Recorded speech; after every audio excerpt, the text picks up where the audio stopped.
Assalamualaikum warahmatullahi wabarakatuh. Alhamdulillah, alhamdulillahillazi syahrul ramadana unzila fihil Qur'an hudal linnasi wa bayyinatin minal huda wal asyhadu an la ilaha illallah wahdahu la syarika lahu wa asyhadu anna sayyidana wa nabiyyana Muhammadan abduhu wa rasuluh. Allahumma salli wa sallim ala sayyidina Muhammadin wa ala alihi wa sahbihi ajma'in, amma ba'du. Para pemirsa Soimin Soimat rahimakumullah, berjumpa kembali pada acara Kurma Ramadan menjelang berbuka puasa. Kali ini kita akan membahas tentang keutamaan membaca Al-Quran pada bulan suci Ramadan. Sekali ayat dan hadis yang menerangkan tentang keutamaan membaca Al-Quran di bulan suci Ramadan. Namun ada satu hadis yang diriwayatkan oleh Imam Al-Baihaqi yang pada saat itu Rasulullah SAW ditanya oleh para sahabat, "Ya Rasulullah, amal apa yang paling utama di bulan Ramadan ini yang harus kita kerjakan?"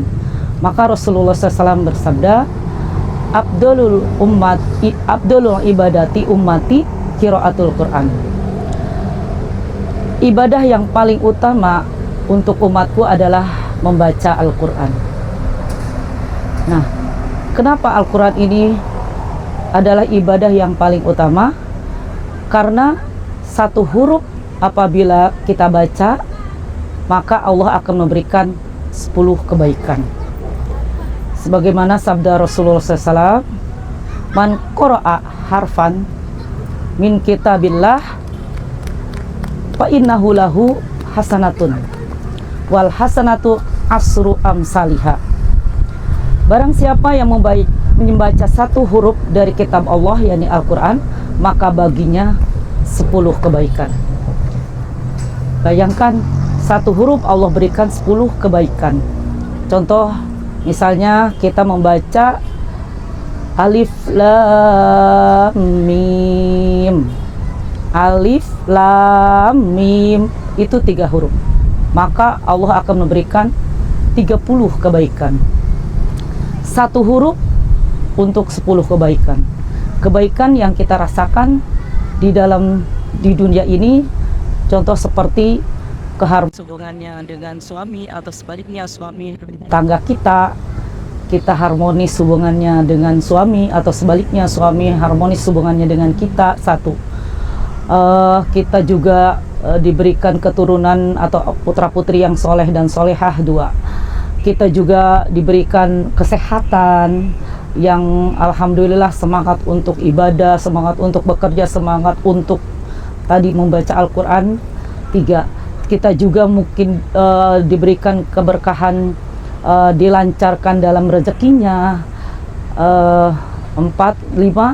Kita misalnya diberikan tetangga yang memahami dan juga bisa saling tolong menolong, saling toleransi dengan kita, ya, dan seterusnya ya. Begitu banyak keberkahan yang kita peroleh dari membaca Al-Quran tersebut.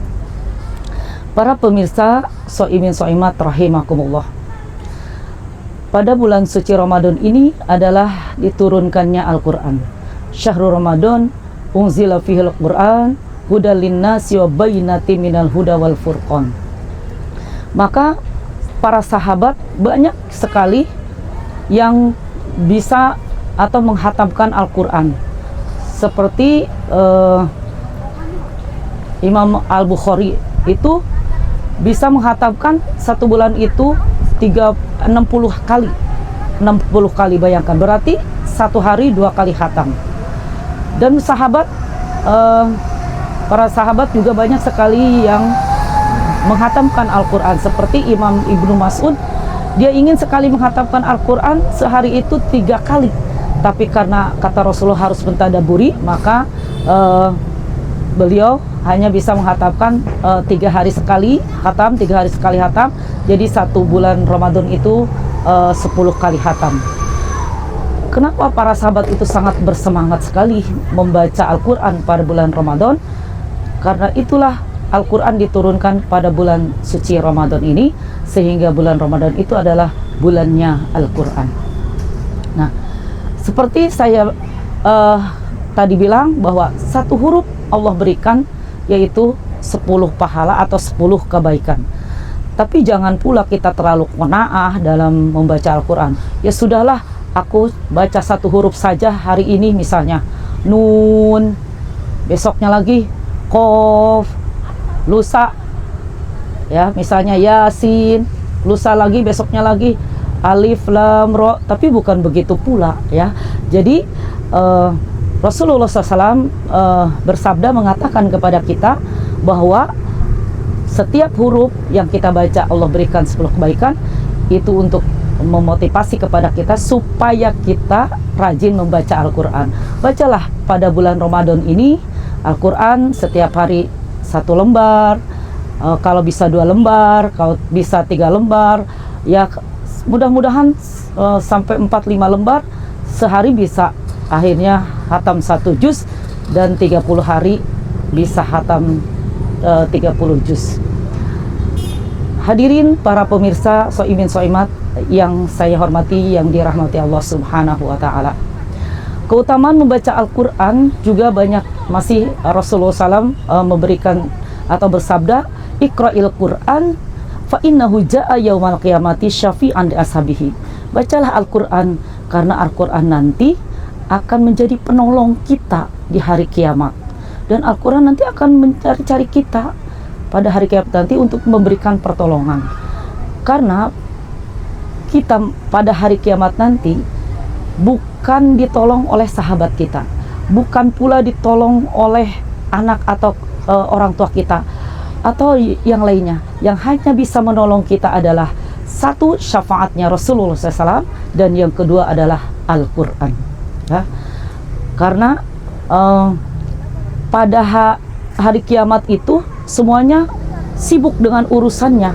Wal amru yauma izilillah. Pada saat itu semuanya sibuk dengan urusannya masing-masing. Jadi satu sama lain tidak bisa saling menolong. Walaupun suami misalnya mengatakan kepada kita ketika kita hidup di dunia, aku sangat mencintaimu, hidupku tanpamu hampa, cintaku sejati sampai mati. Tapi itu hanya ungkapan peribahasa atau bahasa ketika di dunia. Kalau kita sudah wafat, kita akan hidup sendirian di alam kubur pertama yang akan kita alami. Karena dalam satu hadis dinyatakan bahwa kuburan ini ya, alam kubur ini, saya baca dalam kitab Tabiul Ghafilin, memanggil kita itu 5 kali dalam sehari. Tapi di riwayat lain ada 7 kali. Nah, 5 kali dalam sehari memanggil kita. Di antaranya apa panggilan alam kubur? Ana baitul wahdah. Saya adalah tempat kesendirian. Nanti ketika kita wafat, kita tidak ada yang bisa atau tidak bisa ditemani.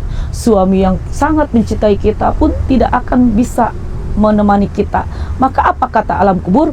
Wahai penduduk bumi, kau akan masuk ke dalam rumahku kesendirian. Maka oleh karenanya bawalah teman. Faja'alnaka munisan. Bawalah teman olehmu ke rumahku yang kesendirian itu dengan apa? Biqiraatil Quran, dengan banyak membaca Al-Quran. Nah, jadi ternyata kita punya teman di dalam kubur, yaitu teman kita adalah Al-Quran. Nah, selanjutnya Rasulullah SAW pun bersabda ya, bahwa al-jannatu mushtaqatun ila arba'ati nafarin, bahwa surga itu merindukan kepada 4 golongan. 4 golongan itu salah satunya adalah yang dirindukan surga, talil Quran, orang yang senang membaca Al-Quran. Jadi mulai sekarang kita niatkan di bulan Ramadan ini, mumpung masih ada waktu, bacalah terus Al-Quran. Jadikanlah Al-Quran sebagai sahabat kita, sahabat di dunia, dan teman kita di alam kubur, dan penyelamat kita di alam akhirat kelak. Barakallahu fikum. Itulah yang dapat saya sampaikan. Semoga bermanfaat. Kami keluarga besar Kementerian Agama Kabupaten Tangerang mengucapkan selamat berbuka puasa. Taqabbalallahu minna wa minkum. Allahumma wafiq ila aqwamit thoriq. Wassalamualaikum warahmatullahi wabarakatuh.